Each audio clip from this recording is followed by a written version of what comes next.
अयोध्या नगरी, जो अपने वैभव और धर्म के लिए प्रसिद्ध थी, वहाँ राजा दशरथ का शासन था। उनकी 3 रानियां थीं, कौशल्या, कैकेयी और सुमित्रा। बहुत वर्षों तक संतान न होने के कारण राजा दशरथ चिंतित रहते थे।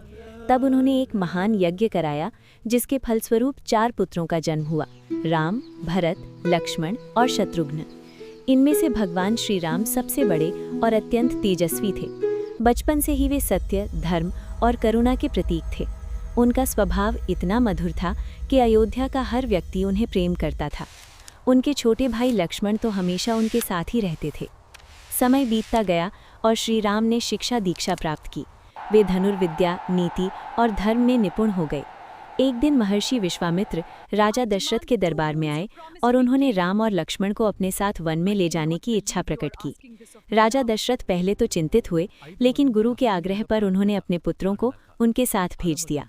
वन में जाकर श्री राम ने अनेक राक्षसों का वध किया और ऋषियों की रक्षा की। इसके बाद वे मिथिला पहुंचे, जहां राजा जनक की पुत्री सीता का स्वयंवर हो रहा था।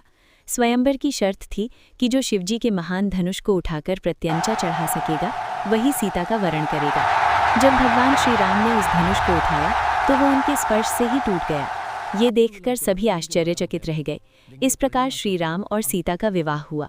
उनके साथ लक्ष्मण उर्मिला, भरत मांडवी और शत्रुघ्न श्रुतकीर्ति का भी विवाह हुआ।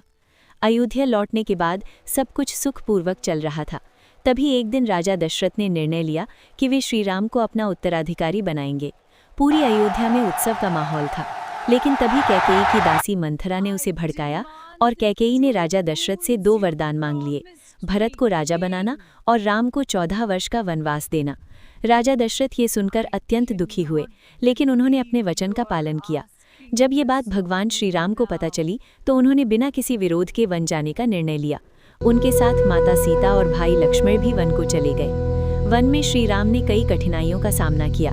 वे ऋषियों के आश्रमों में रहे और राक्षसों से उनकी रक्षा करते रहे। एक दिन राक्षसी शूर्पणखा ने श्री राम से विवाह का प्रस्ताव रखा, जिसे उन्होंने अस्वीकार कर दिया। इससे क्रोधित होकर उसने सीता पर हमला करने की कोशिश की, लेकिन लक्ष्मण ने उसकी नाक काट दी। इस घटना के बाद रावण ने बदला लेने की योजना बनाई। उसने मारीच को स्वर्ण मृग बनाकर भेजा। सीता उस मृग को देखकर मोहित हो गई और राम से उसे लाने को कहा।